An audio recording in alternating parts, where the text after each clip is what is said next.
How's it going, everybody? This is Jeremy with Commander Quantified here for another episode of Quantified Theory this week on Boardwipes. Before we get started, please like this video, subscribe to my channel, and if you're able, support me on Patreon. Help me keep bringing you the good content that you're getting used to. This week is going to be brought to you by Raid Fire Ant Killer, because we're going to let you die on that hill. So let's start off with what is a board wipe. We always go this way, so we're going to do a definition first. It's a spell or ability that can remove all targets of a certain type from play at least 1 degree, and really that's one or more types. So we talked about this last week when we were talking about quantifying removal, so this should look a little bit familiar to you. So degrees of removal are how far from in play is the card. So if it's in our sorcery, is it on your hand, in your hand, or on the stack, or anything like that. If it's your graveyard, we're gonna say it's 1 degree. Hand stack is a 1/2 degree. I'm kind of just gonna fly through this because I did this last week. And then library would be 2 degrees. You can get it back, but it's more difficult because usually you have to tutor. And then exile, we're gonna say 3, kind of 3+ degrees. But in order to quantify something, you kind of have to assign it a value. So I would say that that is the best and should have kind of a multiplier that is 3 times better than putting something into a graveyard. So in the interest of quantifying board wipes, let's do a how-to here. So we're going to start with degrees removed. So we just talked about that. How many steps does it take to play the card again? Efficiency, how much mana does it cost? That's going to be just kind of an all-around situation. Versatility, how many types of things can it remove? Selection, how many types can you remove with a single casting of the card? And then we're going to do additional costs. Does it give the player anything in return? Do you have to pay something extra? And these, again, are going to look very familiar because removal for single targets and removal as far as board wipes is relatively similar.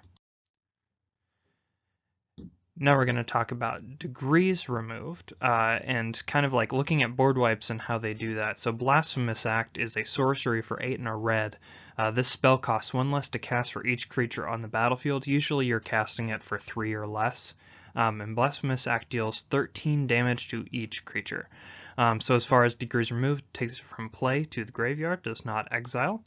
Aether Spouts is an instant for 3 blue. For each attacking creature, its owner puts it on the top or bottom of their library. So this is a 2 degree removal spell, puts it on top or on bottom of the library. And then Damnation is 2 black for a sorcery. Destroy all creatures, they can't be regenerated. This takes creatures from play to the graveyard again. So again, just a single degree. And then we're looking at Farewell, which is a newer one from Kamigawa Neon Dynasty. It is 4 white for a sorcery. Choose 1 or more, better than Merciless Eviction. It's not just choose 1. Exile all artifacts, exile all creatures, exile all enchantments, and exile all graveyards. So this is an exile spell, so this is a 3 degree situation, and it is for so many different types. This is potentially the best board wipe ever printed. Alright, next up let's talk about versatility. So versatility is how many types can it remove, if you remember. So we're going to talk about Nev's Disc first, Nevinuril, if you want the full name, but Nev's Disc is the common phrase for that. So it is 4 colorless for an artifact. Nevinural's Disc enters the battlefield tapped. Pay 1 and tap it to destroy all artifacts, creatures, and enchantments. So this has 3 different types that it removes all at the same time. That's not a choice, it is all of those things. Vanquish the Horde is 6 white for a sorcery. This spell costs 1 less to cast for each creature on the battlefield, kind of similar to Blasphemous Act, and it is just a straight up destroy all creatures. So this is kind of White's version of Blasphemous Act, one of the better board wipes to be printed recently. This one came from Innistrad Midnight Hunt. Vandal Blast is a single red for a sorcery, destroy target artifact you don't control, and has overload for 4 and a red, which means you replace the target artifact with each artifact you don't control.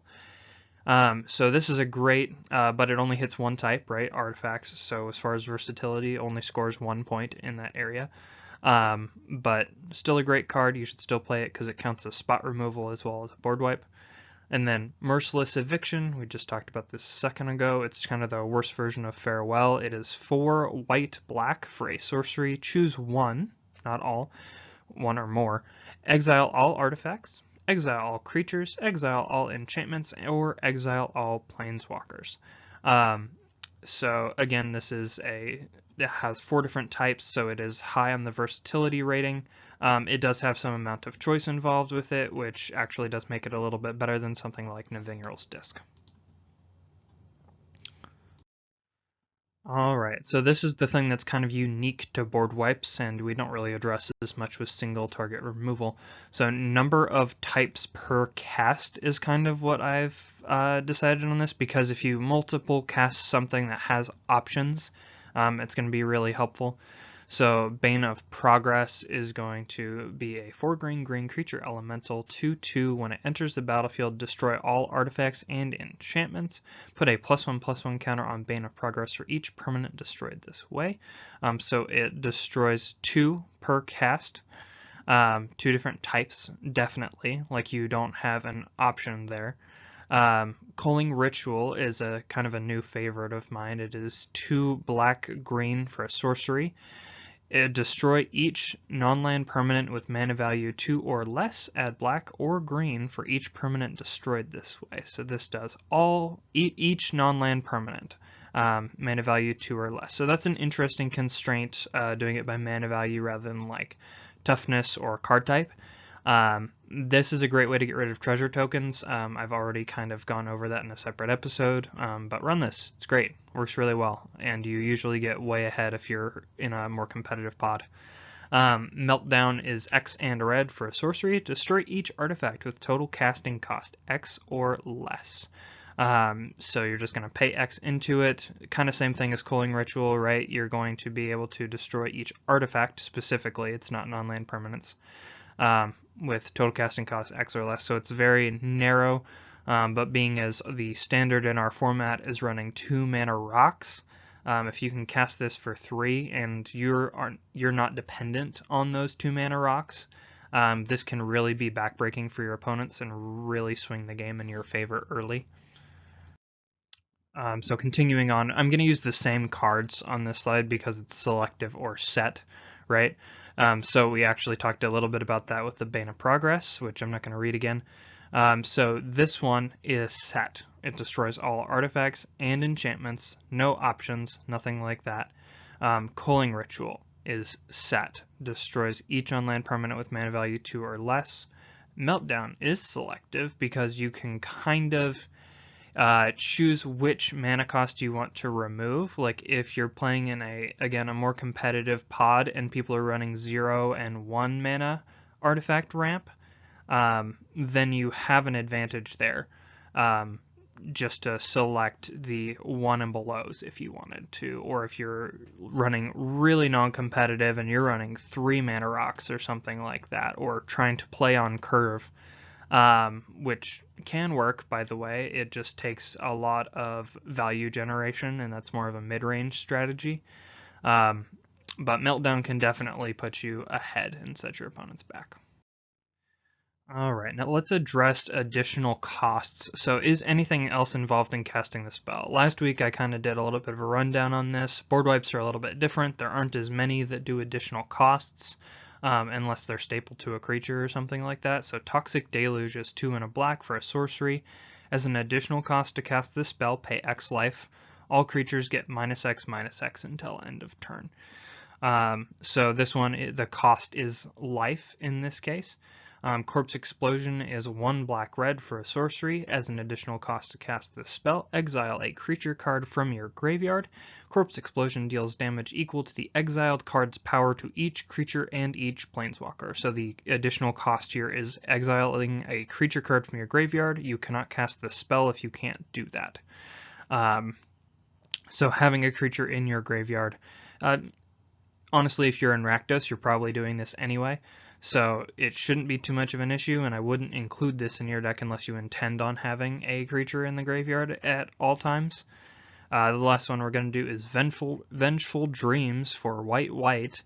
It is an instant. As an additional cost to play Vengeful Dreams, discard X cards from your hand, remove X target attacking creatures from the game. So this one, it's not necessarily a board wipe, but it can be. So it's like a conditional kind of situation. Another more interesting one is Settle the Wreckage, which is 2 white for an instant. Exile each attacking creature. Its controller can search their library for a basic land card and put it in play tapped for each creature exiled this way. Alright, so let's move on to quantifying board wipes. We're going to use our 4 core measurements: utility, efficiency, synergy, and opportunity. So let's go with Cyclonic Rift first. It is a 1 and a blue instant, return target non-land permanent you don't control to its owner's hand. And it does have Overload for 6 and a blue, so 7 mana. So you replace the target with each, so each non-land permanent you don't control. So as far as utility, this is a spot removal as well as a board wipe. Efficiency, it has a mana cost. If you're going to count it as a board wipe, its efficiency is 7, which is a pretty high cost, but we'll talk about this in a second. So synergy, the best decks for Cyclonic Rift, this is a staple in the format. There is no situation where Cyclonic Rift is really going to be a bad decision. Staples like this work that way. I'm not particularly fond of just using staples, but this is just a card that is good by itself. If you were going to do something like play stacks with this, like let's say Aethersworn Canonist is a great example of this. So it is a 1 and a white 2/2. Each player who has cast a non-artifact spell this turn can't cast additional non-artifact spells. So that would mean that your opponents have no way of catching back up after you use Cyclonic Rift until they remove Aethersworn Canonist. So that would be one of the best ones, is things that limit spells coming into play afterwards. So Cyclonic Rift would have a good synergy with that kind of deck. And then opportunity, this can happen on any player's turn, so this scores a 4 out of 4. So it can happen on your turn or any of the other 3 players' turns in a standard 4-person pod. Next, we're going to look at Blood on the Snow. It is 4 black for a snow sorcery. Choose one, destroy all creatures or destroy all planeswalkers. Then return a creature or planeswalker card with converted mana cost X or less from your graveyard to the battlefield, where X is the amount of snow mana spent to cast this spell. So this obviously works really well in something like a Reanimator deck, where you're already intending on bringing stuff back. It works really well in specifically if you are running snow basics or snow lands. That is what this is intended for. Next, we're going to look at Austere Command. It is 4 white for a sorcery. Choose 2. Destroy all artifacts, destroy all enchantments, destroy all creatures with mana value 3 or less, and destroy all creatures with mana value 4 or greater. So you get to choose 2 of those. If you're doing a full creature wipe, you can choose both of the destroy all creatures modes. So utility, as far as this is concerned, this is just a board wipe, but it's a board wipe that operates on multiple axes, so it's actually a lot better that way. Efficiency is a 6, that's pretty high, but you aren't going to get many board wipes that don't cost you something extra for below 4 mana, and the better ones are usually going to sit around 6. Synergy-wise, I would say that the best use of this that I can think of is if you're playing something like big creature tribal with enchantments. So let's say an Uriel the Miststalker deck. If you're playing a Voltron enchantments, I believe he is 2 and Naya, so red, green, white, for a 5/5 with hexproof and get some sort of bonus for all of the auras that are attached to him. And I can't remember exactly what that is. You'll have to remind me in the comments. But you can choose then to destroy all artifacts and destroy all creatures with mana value 3 or less. And that does definitely make this better. The selection here is really good if you can play around it. That's the sign of building you improving your deck building is when you can start choosing cards that specifically fit within your strategy. And this is a card that's actually easy to make fit within multiple strategies. Opportunity, yeah, it's a sorcery. It's only going to be castable on your turn unless you have something out like a Vidalcan Orrery or a Leyline of Anticipation that lets you cast it at instant speed. And last, we're going to look at Vandal Blast again. So this one, utility-wise, it is just a board wipe. Well, it's a board wipe and it's single target removal, so similar to Cyclonic Rift that way. Efficiency, if you're counting it for a single target removal, it counts for 1, but if you're counting it as a board wipe, it counts as 5. Synergy, so if you're playing a destroy target artifact, if you're playing a like Mycosynth Lattice deck, that is an excellent way to lock your opponents out of the game. Basically, this just becomes not even mass land destruction, it's just full destruction. Or let's say you are playing like Liquimetal Torque or Liquimetal Coating, the cards that can turn other cards into artifacts. That definitely works really well with a card like Vandal Blast, so if that is a core component of your deck somehow, that is a good way to do it for synergy purposes. And then opportunity, this is only at sorcery speed, so do keep that in mind. It only scores the 1 out of 4. Alright, so what are our takeaways from this section? So the best board wipes, the best sweepers have a low mana cost, so basically you're able to rebuild afterward if able, or operate at instant speed so that you are the first person who can actually build a board after them. They can remove many types of permanents, so that's basically your versatility, right? They can be built around, so they're selective, like we talked about Austere Command, you being able to build around its different modes. Or if you're not running specific types of permanents, like maybe let's say you're doing specifically like creatures, planeswalkers, you can build around Bane of Progress, for example. And then you've got remove multiple degrees from play. So we talked about this a little bit with single target removal last week. So you're basically trying to get cards as far from play as humanly possible. So you're going to be moving things to the graveyard, to exile, to the library, if you are able to do so. Cyclonic Rift, while it does get a really bad rap, it doesn't get a bad rap. It gets a bad rap as far as like the saltiness of the card, so people get really upset when you play that card. But honestly, when it comes to board wipes, it's one of the more mild ones, because A, it costs 7 mana. You can be the first person to rebuild, so it can give you a or you don't have to rebuild. It's asymmetrical board wipe. So you gain a preventative advantage from it, but I would say that doesn't remove your opponent's ability to come back from it. If the person casting the Cyclonic Rift can't win the following turn, really everybody else is only going to be like 1 to 2 turns behind. Which unless the person playing Cyclonic Rift has like a very aggressive strategy or is immediately threatening a win, really they're just rebuilding for 2 turns. So think about that when you're playing Cyclonic Rift. So remove multiple degrees from play. Play Farewell. Do it. It's a good card. It's great. Yeah. Well, that is going to do it for our video today, folks. If you haven't gotten a chance, like this video, subscribe to my channel. If you're able, support me on Patreon. Again, that link is on my channel as well as should be in the show notes. You can find me on Twitter at CQCrunch if you want to ask questions or if you want to propose episode ideas. I have a pretty long list that we're going to be going through over the course of the next little bit.